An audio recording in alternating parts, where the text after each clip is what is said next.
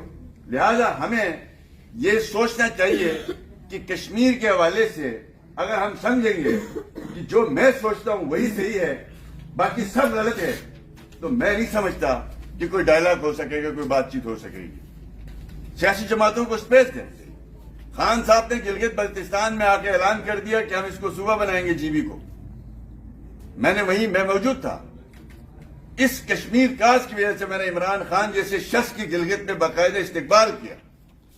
ان دنوں مودی گیا ہوا تھا انڈیا، وہ وہاں کرفیو تھا۔ میں نے اپنی تقریر میں گلگت میں کہا کہ ہندوستان میں مودی جاتا ہے وہاں کرفیو لگا کے جاتا ہے، کشمیر میں سوری گلگت بلتستان میں یہ وزیر اعظم ہے، میرے سے شدید اختلافات ہیں، لیکن کشمیر کا کے لیے الحمدللہ ہم سب ایک ہیں، ہم سب نکل کے ان کے استقبال کریں اپنے وزیر اعظم کا۔ اب آپ بتائیں اس کے بعد انہوں نے الیکشن میں ریگنگ کی، جو بھی کی، دھاندلی ہوئی اور کس نام پہ کی، ہم صبح بنا رہے ہیں۔ جب لاسٹ میری میٹنگ ہوئی عمران خان صاحب کے ساتھ، انہوں نے کہا جی ہم نہیں کر سکتے۔ تو یہ ہمیں پتہ ہے، ہم سیاسی جو مین اسٹریم پارٹیاں ہیں، ہمیں یہ مسائل، اس کے کتنے ایشوز ہیں۔ لہذا آپ کے لیڈروں کو، میں بھی اپنے آپ کو جو ہے وہ اس کا سمجھتا ہوں، ایک طرح سے کارکن سمجھتا ہوں، ہمیں ذرا سنجیدگی دکھانی چاہیے۔ واہ واہ والی باتیں، تقریریں کریں ہم لوگ، بات چھا جائے، کوئی اس سے پوچھ کے تقریر کرے، کوئی اس سے پوچھ کے تقریر کرے، یہ ہمیں ختم کرنا ہوگا ان لوگوں کے لیے جن کے نام پہ ہم یہاں پہ سیاست کرتے ہیں۔ بعض حضرات ہم میں سے بدقسمتی کے ساتھ، میں گیا ہوں، میں سری نگر گیا ہوں، میں یاسین ملک صاحب کے گھر گیا ہوں، چھوٹا سا 4x4 کا کمرہ ہے۔ میں علی گیلانی صاحب کے گھر گیا ہوں، میرے ساتھ آزاد کشمیر کے بھی لوگ تھے اور 2 ہمارے فورن سیکرٹریز تھے، مفتی سعید صاحب سے بھی ہم ملے، غلام نبی آزاد سے بھی ملے۔ آپ دیکھیں ان کا ٹالرنس دیکھیں، وہ کیوں نہ آگے بڑھے۔ ہم جب جموں میں تھے تو چیف منسٹر تھا غلام نبی آزاد، کھانا انہوں نے دیا تھا پاکستانی وقت۔ ہم جب 3 دن بعد سری نگر گئے تو 2.5 سال کا ان کا ٹینیور پورا ہو چکا تھا، تو مفتی سعید صاحب نے کھانا دیا، وہ 2.5 سال سے چیف منسٹر، اگلے 3 دن میں اسے حلف لیا۔ ان کا تو ایسا توانا جمہوری سسٹم ہے۔ ہمیں یہ بات سوچنی ہے۔ کیوں میں اس لیے بات کر رہا ہوں، شاید میں لمبی کر دیا بات، میں نہیں چاہتا تھا میں لمبی بات کروں، کہ ہم لوگ 74 سال سے گلگت بلتستان کے لوگ کانسٹیٹیوشن کے بغیر ایگزیکٹو آرڈر کے اوپر پل رہے ہیں۔ وفاق میں جس کی گورنمنٹ بنتی ہے وہ بلڈوز کر دیتا ہے وہاں پہ۔ آج 22 گھنٹے کی لوڈ شیڈنگ ہے، آج 23 گھنٹے کی لوڈ شیڈنگ ہے، تو ان لوگوں کو آپ کیا بات سمجھائیں گے جا کے؟ کیونکہ پالیسیز کی تسلسل نہیں آ رہی ہے۔ 1 میگا واٹ نیشنل گرڈ سے ہم بجلی نہیں لے رہے ہیں، 1 میگا واٹ ہم نیشنل گرڈ کو نہیں دے پا رہے ہیں۔ تو مجھے یہ بتائیں، آزاد کشمیر اور گلگت بلتستان میں جب تک ماڈل حکومتیں نہیں بنے گی، زبردست ڈلیوری وہ نہیں کریں گی، آپ کشمیر کو سیل نہیں کر سکتے ہیں۔ وہ کہا جائے گا آپ کے پاس 2 علاقے، ان کا حال کیا ہے؟ ہندوستان کو تو ہم مقبوضہ سمجھتے ہیں۔ کیا ہمارے یہاں آئیڈیل گورننس ہے؟ کیا ہم آج سری نگر کے بھائیوں کو جا کے کہہ سکتے ہیں ہم سے بہتر ہو آپ، آ جاؤ ہماری طرف، آ جاؤ آپ سے ہم بہتر ہیں؟ وہ تو کہتے ہیں ہمیں تو آپ ایک مسلط شدہ نظام میں ہیں، آپ پہلے اپنی تو بات کریں، پہلے ہماری بات کریں۔ ہمیں سچ بولنا چاہیے۔ لہذا گلگت بلتستان کا یہ جو 74 سال ہے، ہم نے لڑائی لڑ کے، جب میں نے ایک بڑی لڑائی لڑی، میں اور میری جماعت نے، سپریم اپیلیٹ کورٹ کا چیف جسٹس مجھے نااہل کرنے میں تل گیا آخری دن، جو وفاق کا بھیجا ہوا تھا۔ کیا تھا جھگڑا؟ کیا تھا؟ ایک کہ ہم نے مشکل سے آزاد گلگت بلتستان میں سپریم اپیلیٹ کورٹ کا چیف جسٹس جو ہوتا ہے اس کی ایج بڑھائی 65 سال، ہم نے کہا کرے اس سے زیادہ آزاد کشمیر میں بھی نہیں ہے، پاکستان کے کانسٹیٹیوشن میں بھی نہیں ہے۔ تو میرے قائد نواز شریف صاحب نے یہ باتیں ہماری مان کے گلگت بلتستان کو، سپریم کورٹ کو بھی ایک پورا نظام دے دیا کہ وہاں 65 سال سے زیادہ ایج کا کوئی شخص وہاں نہیں لگے گا، اس کی بالائی ایج وہ ہوگی۔ اب جو شخص بیٹھا تھا اس کی 67 تھی، اس نے ایکسٹینشن لینی تھی، اس نے پینشن بینیفٹ لینے تھے 8 کروڑ جو ہم نے ختم کیے تھے ہماری گورنمنٹ نے، اور اس نے آخری دن جس دن وہ آخری دن تھا وہ مجھے ڈسکوالیفائی کرنے کے لیے وہ لگا رہا ہے۔ جب یہ حال ہو آپ کا، ہم اس لیے کہہ رہے ہیں کہ گلگت بلتستان کا کوئی نہ کوئی نظام، یہ کہنا کافی نہیں ہوگا ترابی صاحب، ہمارے لوگوں نے سری نگر میں جا کے شاخیں دی ہے، آج بھی بارڈروں میں ہمارے لوگ لڑ رہے ہیں، تو ہمارے لیے صرف یہ کہنا کافی نہیں ہے کہ ہم گلگت بلتستان کے حقوق کے حامی ہیں، نہیں،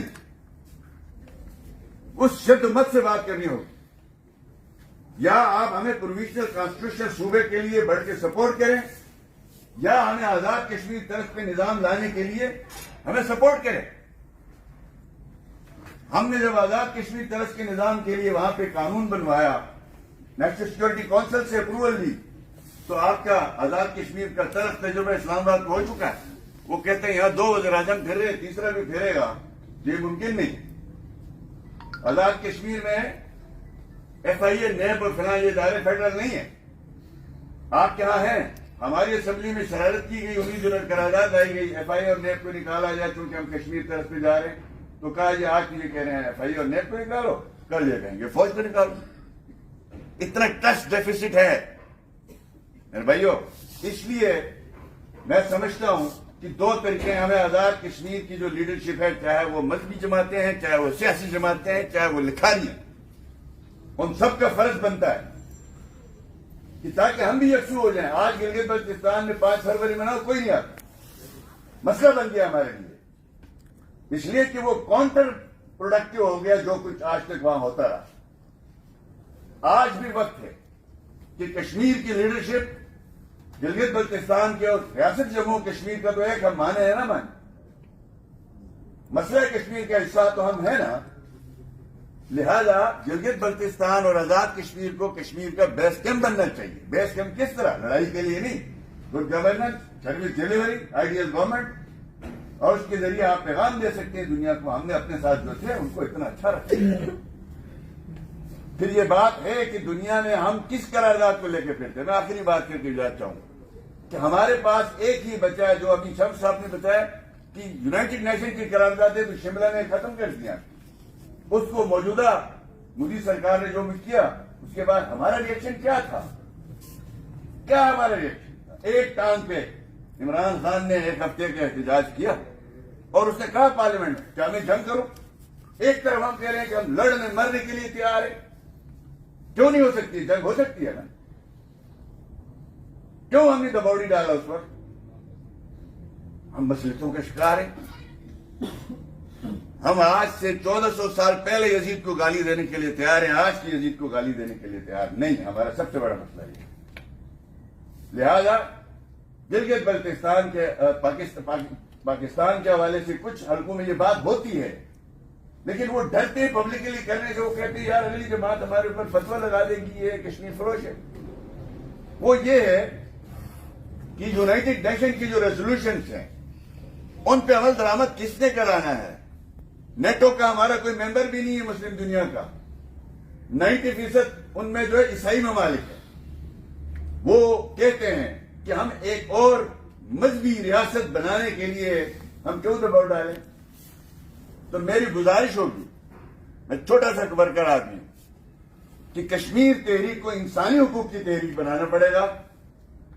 اس کو مسلمانوں اور ہندوؤں کی تحریک بنائیں گے تو ہمیں کامیابی نہیں مل سکتی ہے، دنیا کی سپورٹ نہیں ملے گی، اور دنیا کی سپورٹ کے بغیر آپ اقوام متحدہ کی ایک قرارداد تو 1000 کروا لیں، آپ وہاں پہ عمل درآمد نہیں ہو سکتا۔ ہمیں اپنے بہیویئر تھوڑا چینج کرنا ہے۔ اور دوسرا، اس کو نان وائلنس تحریک جو یاسین ملک صاحب وغیرہ نے شروع کی، ٹھیک ہے تجربہ ہوا، اسلام میں ہے، اسلام میں کہیں نہیں لکھا کہ آپ اپنی آزادی کے لیے صرف قتال ہی کریں گے۔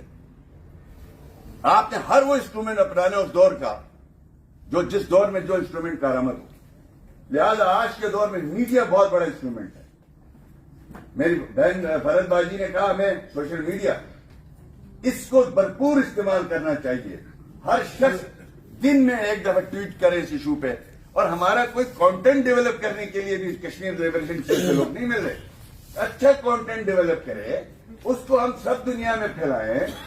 اب ہم لکھیں تو کیا لکھیں اور بیچیں تو کیا بیچیں.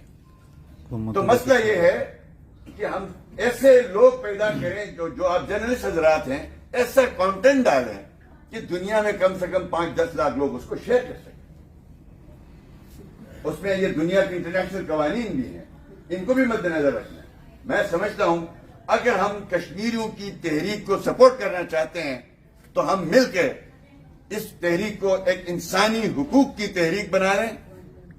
اس کے علاوہ اس کو نان وائلنس تحریک کے طور پر آگے بڑھائیں, اور ہم سب وہ سپورٹ کریں جو آج کے دور کے سپورٹ ہے, اور ریاست بھی یہ سپورٹ کرے. اس وقت ریاست میں کئی دفعہ ڈسکشن ہوتی ہے, میں کبھی محفلوں میں رہا ہوں, ذمہ داریوں کی وجہ سے یہ کرے تو اچھا جی, یہ تو پبلک نہیں مانے گی.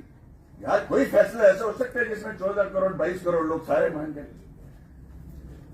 کچھ لیڈروں کا کام ہے کہ آج ترابی صاحب لیڈر ہیں تو ایک عام کارکن کی ذمہ داری نہیں ہے فیصلے کرنا.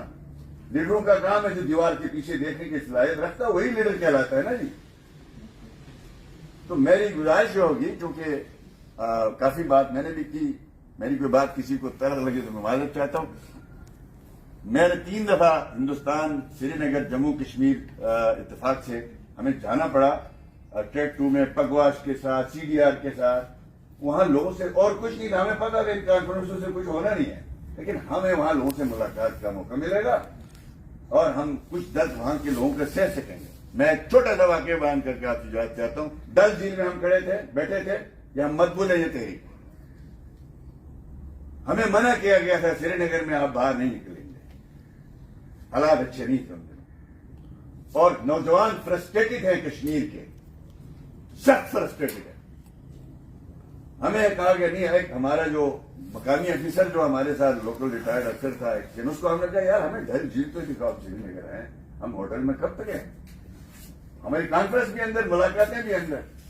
تو ہم نکل گئے پرائیویٹ کسی گاڑی میں, تو ڈل جھیل میں ہم جا کے ہم پیدل چل رہے تھے فاروق عبداللہ, شیخ عبداللہ صاحب کے مزار کے ساتھ. وہاں کچھ بچے وہاں پہ کھا رہے تھے چھلیاں وغیرہ نا, کشمیری شرن پہن کے. میں نے شلوار قمیض پہنی تھی. لطیف اکبر آج بھی حیات ہے, آزاد کشمیر میں سینئر پالیٹیشین. ارشاد محمود جو آپ سینئر جرنلسٹ ہیں وہ بھی ہمارے ساتھ ہیں. وہاں پہ مجھے اس لوکل بندے نے کہا آپ ان لوگوں سے نہ ملیں, یہ غصے میں آتے ہیں. اچھا وہ کانفرنس کیا تھی, 30 کانفرنس تھی سری نگر کے جو ہے وہ 5 اسٹار ہوٹل. ہم نے جا کر ان کو سلام کیا, وہ اٹھے بھی نہیں, ہمیں دیکھتے کھڑے بھی نہیں ہوئے. تو ہم نے کہا پاکستان سے, انہوں نے کہا اچھا ایک جو امن کانفرنس ہو رہی ہے اس کے لیے آئے. ہاں جی.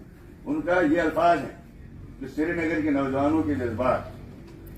انہوں نے کہا آپ کا کوئی دینی ایمان نہیں ہے, آپ لوگوں کا کوئی دینی ایمان نہیں ہے. 2006-7 کی بات. ہمیں جہاد کی ٹریننگ دیتے رہے ہو, ہمیں مسلح جدوجہد کے لیے ابھارتے رہے ہو, اور ہمیں کہا یہی منزل ہے. اور آج کیا ہمیں آزادی مل گئی؟ 70,000 جوان شہید ہو گئے, اتنے بچیاں لاپتہ ہیں, اتنے نوجوان لاپتہ ہیں, ہماری معیشت تباہ ہو گئی. ہم ایک گھر میں 2 پشمینے کی شالیں بناتے تھے تو سال کا ہمارا فرسٹ کلاس روزگار ہوتا ہے, اس سے بھی ہم گئے. اور آج آپ لوگ آئے جی امن کرو, پیس کرو. کیوں بھائی لڑائی ہم سے کیوں کروائی؟ آج پیس کے لیے کیوں آتے ہو تم لوگ؟ تو میں نے اپنا تعارف کرایا. میں نون لیگ کا ہوں, مشرف کی گورنمنٹ تھی تو میں اس کا صدر ہوں. جو میں نے اپنا کارڈ شارٹ دیا, میں نے کہا جو آپ کے ساتھ کیا وہ ہمارے ساتھ بھی کیا. بمشکل انہوں نے ہمارے ساتھ 2 منٹ بیٹھنے کا. میں اس سے آگے بات نہیں کروں گا, یہ مجلس میں کرنے والی بات نہیں ہے. تو وہاں کے نوجوانوں کے جذبات ہمارے بارے میں یہ ہے کہ ہم دنیا سے پیسے لے کے پالیسیز بناتے ہیں, ان کو دیتے ہیں, ان کو استعمال کرتے ہیں, اور اس کے بعد ان کو پھینک دیتے ہیں. اللہ پاک ہم سب کو حقیقی معنوں میں قرآن کی اس آیات پہ عمل کرنے کی توفیق عطا فرمائے. ان اللہ لا یغیر ما بقوم حتی یغیروا ما بانفسہم. اور ہم سب کو حقیقی معنوں میں دل سے جو کچھ مسائل ہیں, رسائل ہیں, لکھنے والا ہے, پڑھنے والا ہے, بولنے والا ہے, ہم ٹالرنس کے ساتھ ایک دوسرے کو سنیں اور کشمیریوں کی مقدمے کو دنیا بھر میں پہنچانے کی اللہ پاک ہم سب کو توفیق دے.